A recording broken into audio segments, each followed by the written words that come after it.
Students, अभी हम लोग सॉल्व करने चल रहे हैं करंट इलेक्ट्रिसिटी इस चैप्टर के क्वेश्चन। पीवाई की बुक है आपकी 38 ईयर वाली, वो हम लोग सॉल्व करने चल रहे हैं। क्वेश्चन नंबर 1 क्या कह रहा है? Identify the set in which all the three materials are good conductors of electricity. All the three materials are good conductor of electricity. चार ऑप्शंस गिवन है। पहले ऑप्शन में देखो क्या क्या गिवन है। कॉपर अच्छा कंडक्टर है, मरकरी है, NaCl है। देखो सॉलिड स्टेट में NaCl ये कंडक्टर नहीं है, सॉल्यूशन में ये कंडक्टर की तरह काम करता है, तो ये तो अच्छा कंडक्टर नहीं है। मरकरी ये भी मेटल है, लिक्विड मेटल है, कंडक्टर है, लेकिन सॉलिड मेटल्स के कंपैरिजन में इसकी कंडक्टिविटी उतनी अच्छी नहीं है ये भी कंडक्टर।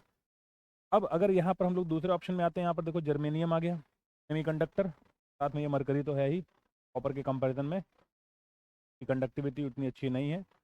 और यहाँ पर फिर से देखोगे सिलिकॉन आ गया, तो ये वाला ऑप्शन भी हम लोगों के लिए सही नहीं है। एक सिंगल ऑप्शन जो ऑप्शन सी है, कॉपर सिल्वर गोल्ड, ये तीनों ही इलेक्ट्रिसिटी के बहुत अच्छे कंडक्टर हैं।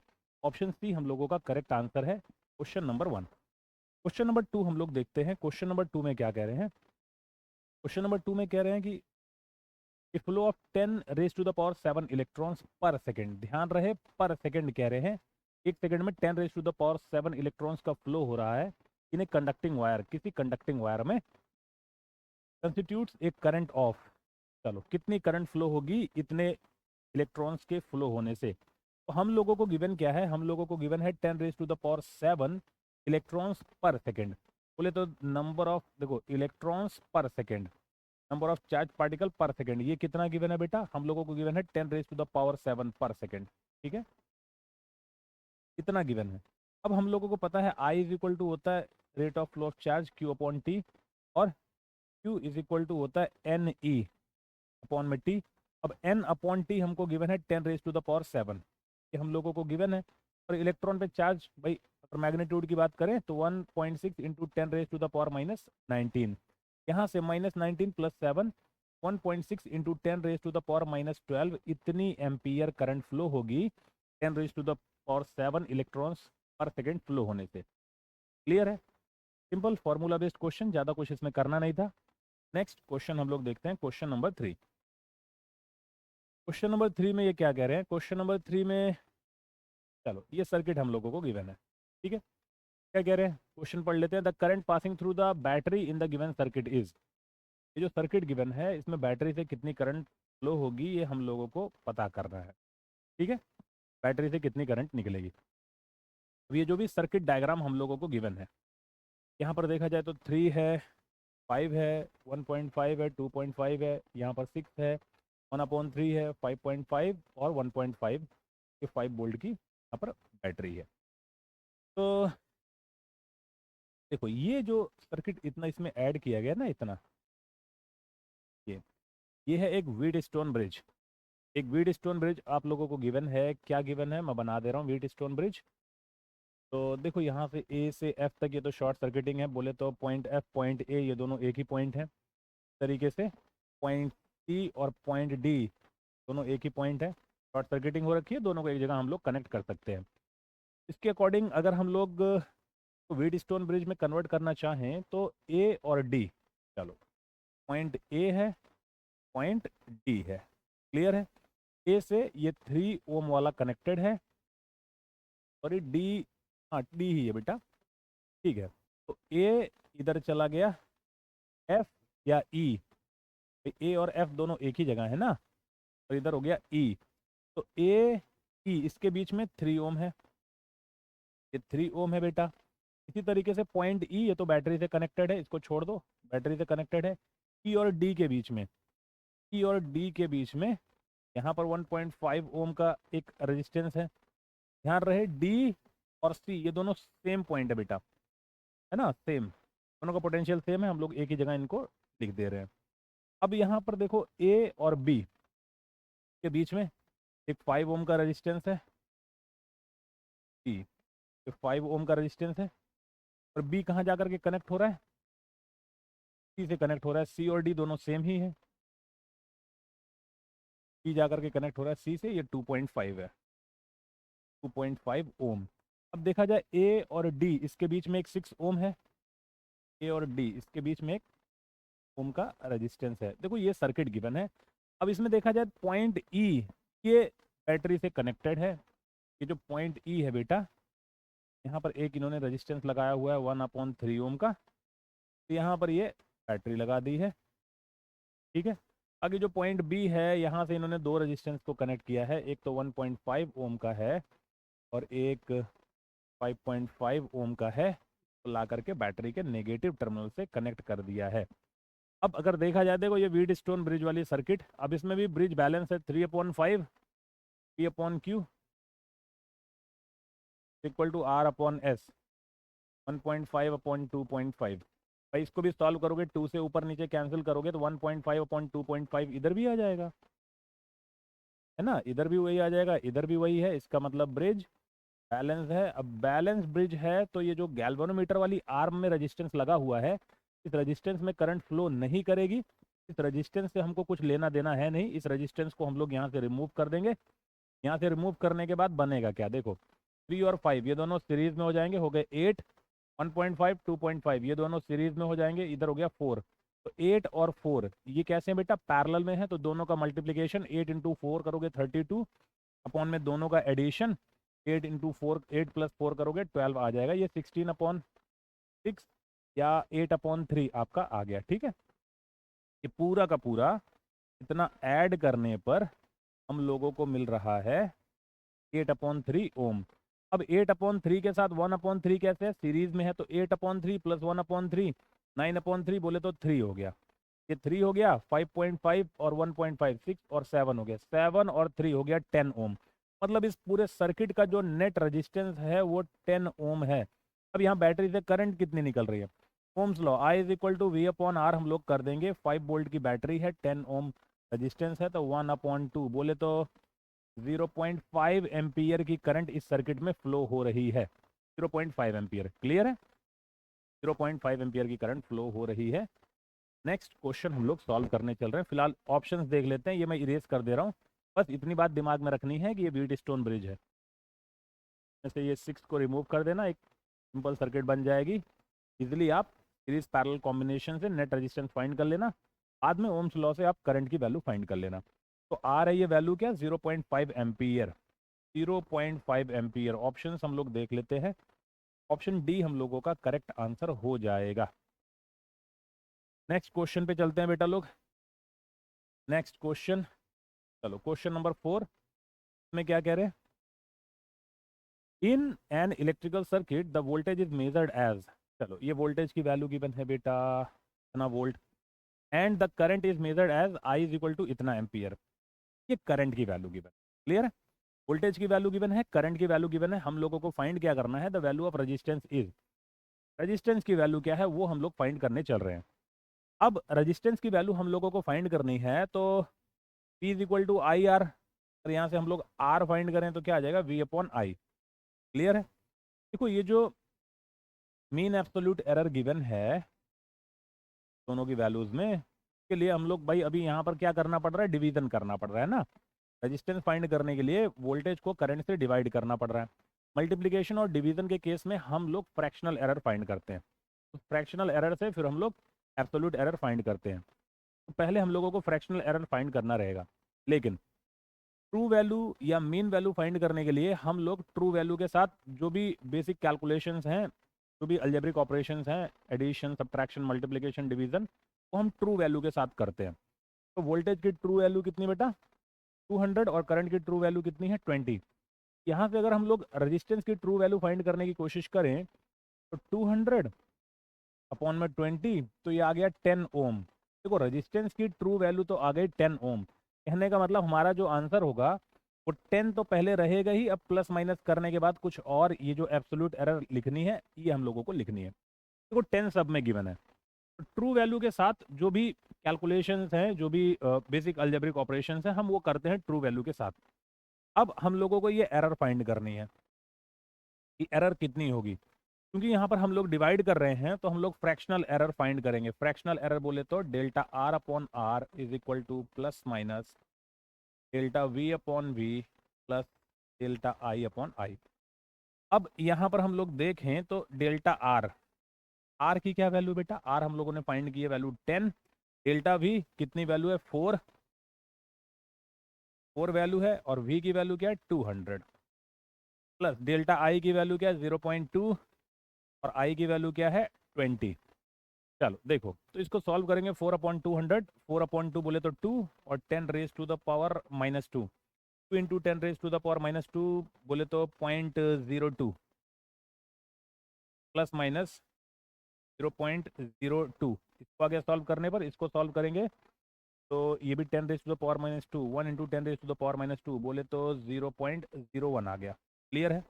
अब यहाँ पर डेल्टा आर अपॉन आर है, ये मैं डेल्टा आर फाइंड कर रहा हूँ, तो ये 10 को मैं इधर मल्टीप्लाई कर दूंगा। ठीक है बेटा, 10 को इधर मल्टीप्लाई कर दूंगा। यहाँ से देखो डेल्टा आर की वैल्यू आएगी क्या, 0.02 प्लस 0.01, दोनों को ऐड करेंगे 0.03, 10 से मल्टीप्लाई करेंगे तो हम लोगों के पास आ जाएगा 0.3। क्लियर है, डेल्टा आर की वैल्यू क्या आ रही है बेटा 0.3।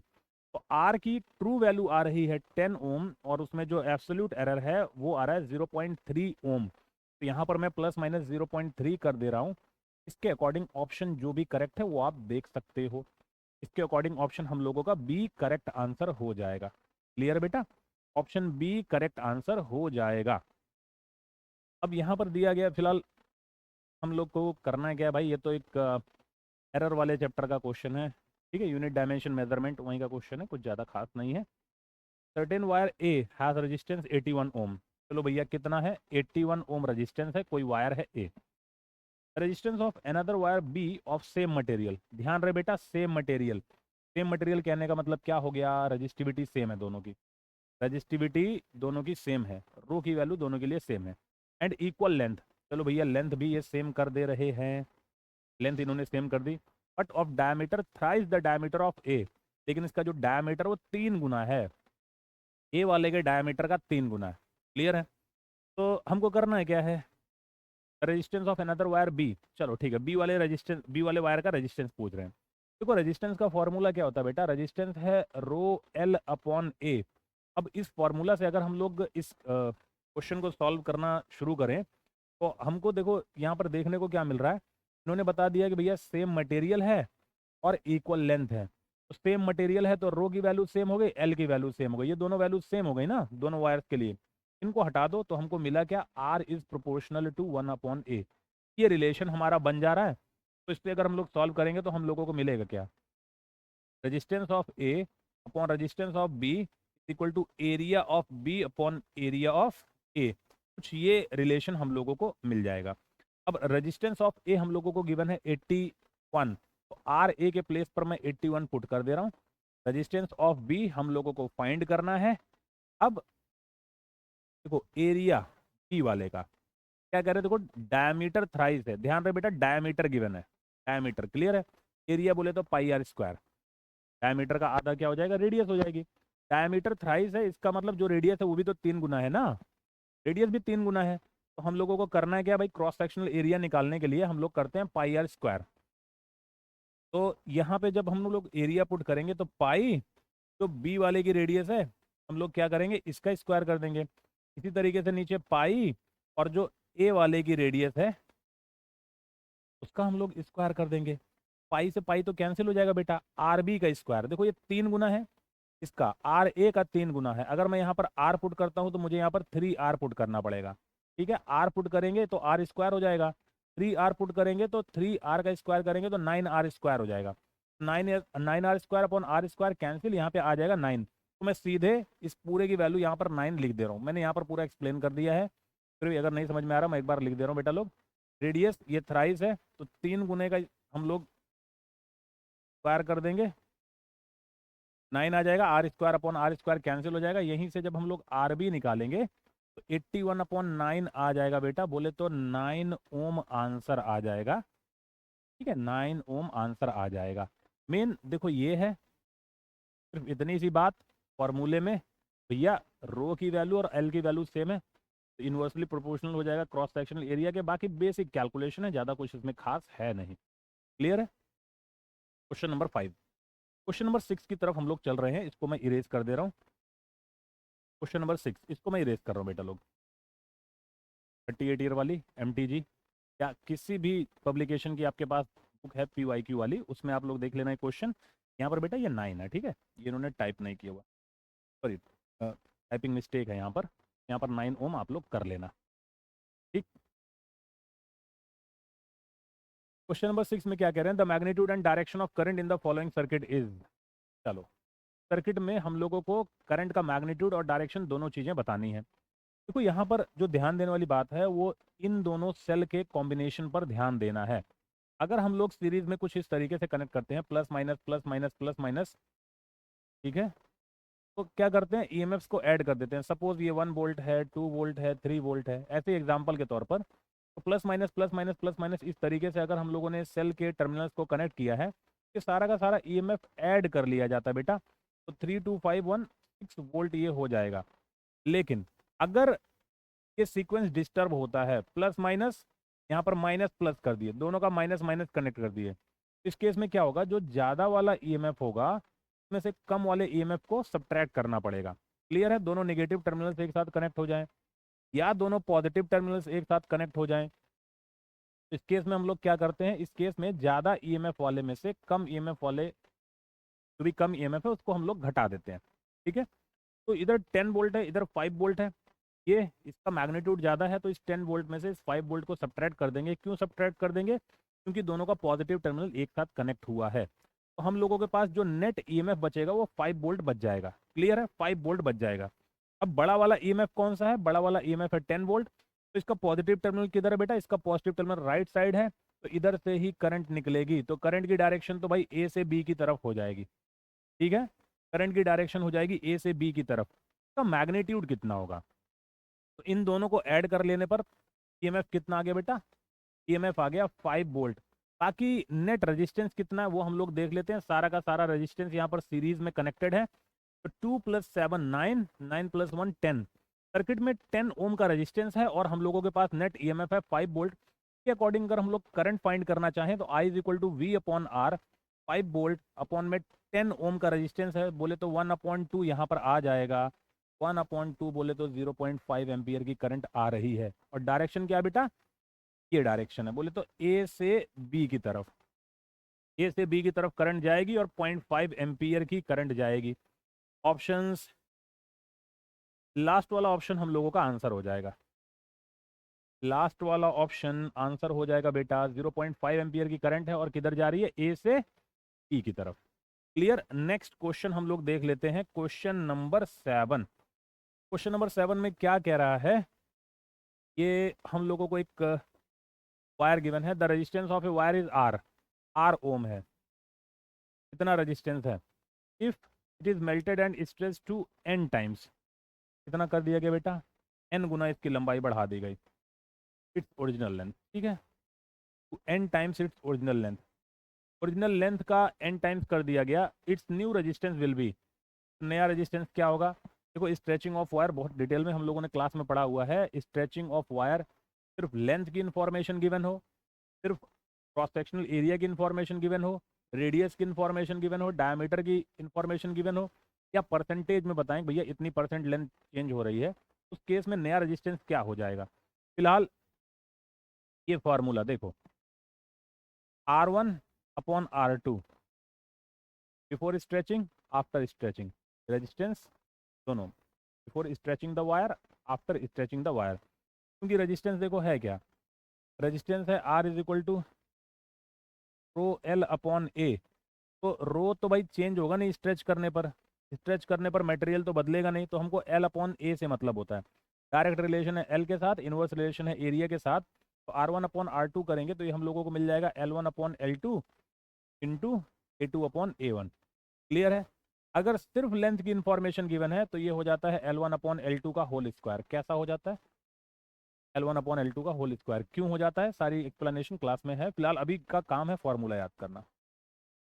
अगर हम लोगों को एरिया की इंफॉर्मेशन गिवन है तो A2/A1 का होल स्क्वायर। अगर रेडियस की इंफॉर्मेशन गिवन है तो R2/R1 का होल पावर यहाँ पर 4 हो जाएगा। इसी तरीके से अगर डायमीटर गिवन है तो D2/D1 का पावर हम लोग क्या कर देंगे, इधर 4 कर देंगे। तो अभी फिलहाल हम लोगों को लेंथ की इंफॉर्मेशन गिवन है कि लेंथ क्या हो जा रही है बेटा, लेंथ n टाइम्स हो जा रही है।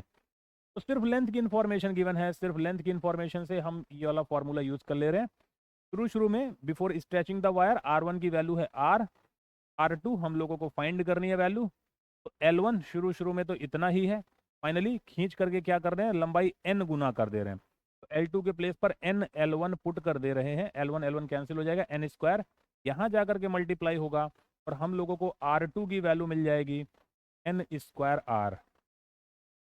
देखो ये फॉर्मूला देख लो, समझ लो, याद कर लो, क्योंकि अब इसी फॉर्मूला पर बेस्ड 2-3 क्वेश्चन आपको मिलेंगे बुक में। इसी फॉर्मूला पे बेस्ड ये सीक्वेंस से आपको कुछ क्वेश्चंस मिल जाएंगे स्ट्रेचिंग ऑफ वायर पर बेस्ड। ये देखे रहो, समझे रहो। फिलहाल स्ट्रेच करने पर अगर सिर्फ लेंथ की इंफॉर्मेशन गिवन है तो जितना गुना लेंथ हो जाएगी, जैसे यहाँ पर n टाइम्स कह रहे हैं, n टाइम्स कर रहे हैं, उसी का स्क्वायर करके इनिशियल रेजिस्टेंस को मल्टीप्लाई कर देना है। क्लियर है? क्वेश्चन नंबर 7 था। नेक्स्ट क्वेश्चन नंबर 8 हम लोग देख लेते हैं। क्वेश्चन नंबर 8, क्वेश्चन नंबर 8 में हम लोग देखेंगे क्या कह रहे हैं बेटा, वायर ऑफ रेजिस्टेंस 4 ओम। देखो 4 ओम का ये रेजिस्टेंस गिवन है, is stretched to twice its length, the resistance of stretch wire would be. चलो भैया, स्ट्रेच वायर का रेजिस्टेंस कितना होगा, और फिर से वही देखो, इसके पहले अभी मैंने बताया लेंथ को n टाइम्स कर दे रहे थे, इसमें कितना कर दे रहे हैं, 2 गुना कर दे रहे हैं। उसमें रेजिस्टेंस कितना हो जा रहा था खींचने के बाद, R2 की वैल्यू हो जा रही थी n स्क्वायर R। क्लियर है? इसी फॉर्मूला से अगर हम लोग चलें तो लेंथ 2 गुना कर रहे हैं, n के प्लेस पर 2 पुट कर दो, और R की वैल्यू क्या है बेटा, 4 है, तो 2 का स्क्वायर 4 हो जाएगा, 4 इंटू 4 16 ओम हम लोगों का आंसर हो जाएगा, 16 ओम, 3 ओम आंसर हो जाएगा।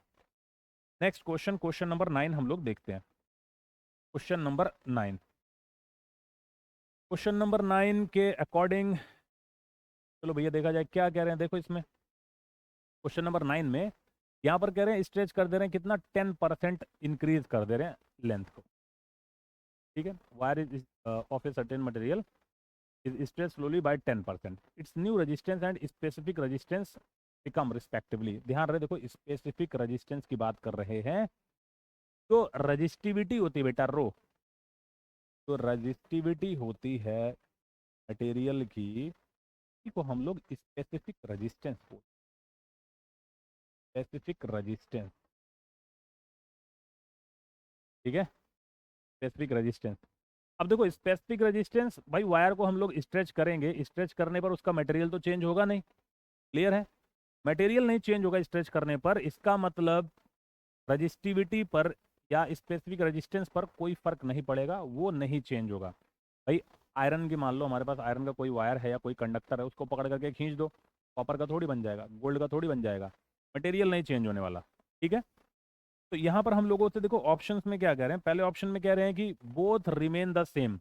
बोथ रिमेन द सेम कहने का मतलब रजिस्टेंस और रजिस्टिविटी कह रहे हैं दोनों सेम रहेंगे। अरे भैया क्यों सेम रहेंगे, रजिस्टिविटी तो सेम रहेगी लेकिन रजिस्टेंस तो बढ़ जाएगा ना, सॉरी रजिस्टेंस तो चेंज हो जाएगा ना, चेंज हो जाएगा रजिस्टेंस। 10% लेंथ इंक्रीज कर रहे हैं, वैसे लेंथ इंक्रीज करने पर रजिस्टेंस बढ़ता है, रजिस्टेंस भी बढ़ना चाहिए। पहले में कह रहे हैं दोनों सेम रहेंगे, बिल्कुल सेम नहीं रहेंगे। इसमें कह रहे हैं दोनों 1.1 टाइम्स 1.1 टाइम्स, ये रजिस्टिविटी पर कोई फर्क नहीं पड़ता, ये 1.1 टाइम्स नहीं, ये सेम होना चाहिए। दोनों ही ऑप्शन गलत हो गए, दोनों ही ऑप्शन गलत हो गए, यही ऑप्शन आंसर हो गया, बिना सॉल्व किए ही आंसर आ गया। क्लियर है? फिलहाल सॉल्व करके क्या आंसर आएगा सॉल्यूशन में देख ले रहे हैं। देखो रो के लिए तो कोई कैलकुलेशन नहीं है, वायर को स्ट्रेच करने पर रो पर कोई फर्क नहीं पड़ेगा, ये सेम रहेगा बेटा। तो हमको कैलकुलेशन करनी है रेजिस्टेंस के लिए, रेजिस्टेंस के लिए कैलकुलेशन करनी है, वो मैं कर दे रहा हूँ। देखो अभी हम लोगों ने क्या पढ़ा, अभी हम लोगों ने पढ़ा R1/R2 is equal to L1/L2 का होल स्क्वायर, ये तो पढ़ा ना बेटा अभी फॉर्मूला इसके पहले हम लोगों ने। तो पहले जो भी रेजिस्टेंस है, सपोज मैं R ही मान लेता हूँ, स्ट्रेच करने के पहले R1 की वैल्यू मैंने R मान ली और स्ट्रेच करने के बाद है R2। अब स्ट्रेच करने के पहले जो लेंथ है वो L है, स्ट्रेच करने के बाद 10% बढ़ा दे रहे हैं, इसका 10% बढ़ा दोगे, 10% बढ़ाओगे तो कितना आ जाएगा, 1.1 L आ जाएगा इसका स्क्वायर।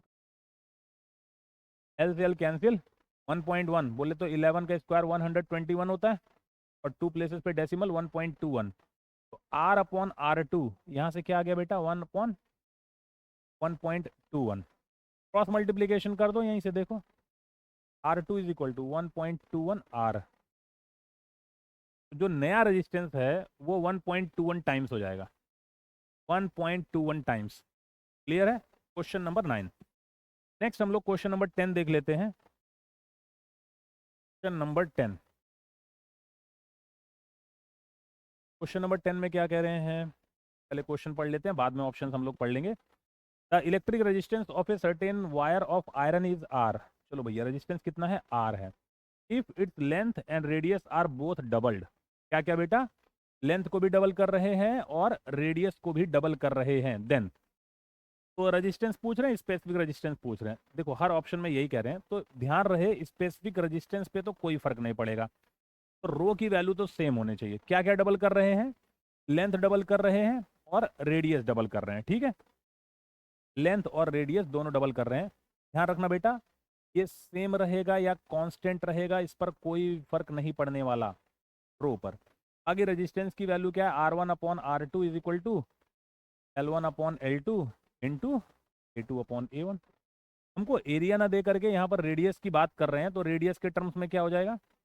L1/L2 इंटू A2 बोले तो पाई R2 का स्क्वायर अपॉन में पाई R1 का स्क्वायर।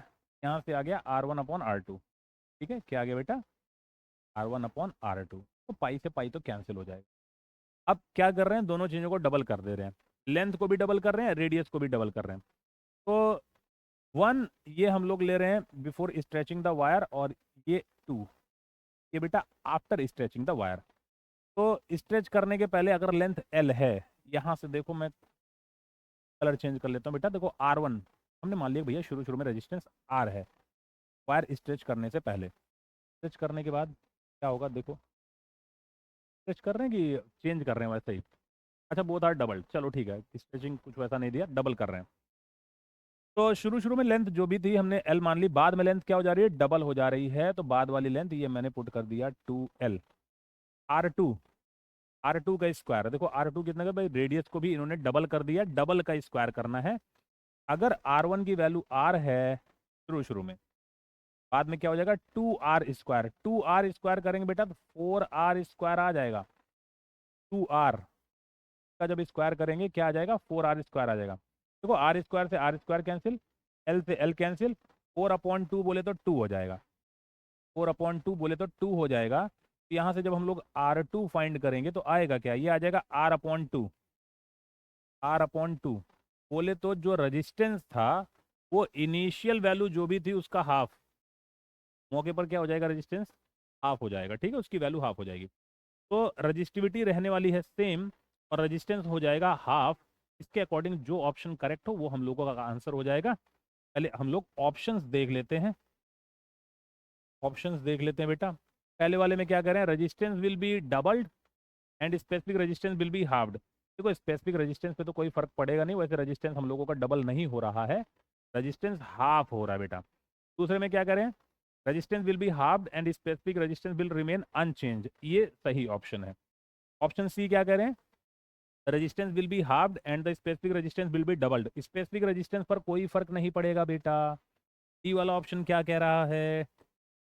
डी वाला ऑप्शन, डी वाले ऑप्शन में कह रहे हैं the resistance and specific resistance will both remain unchanged. Both remain unchanged नहीं होगा बेटा, रेजिस्टेंस आधा हो जा रहा है। ऑप्शन बी हम लोगों का करेक्ट आंसर हो जाएगा। ऑप्शन बी ये करेक्ट आंसर हो जाएगा। बेटा लोग देखो ये क्वेश्चंस मैं सॉल्व करा रहा हूँ इस वाली बुक से। मैंने पिछले लेक्चर में कहा था कि ये 38 ईयर वाली बुक हम लोग ले लेंगे, ठीक है?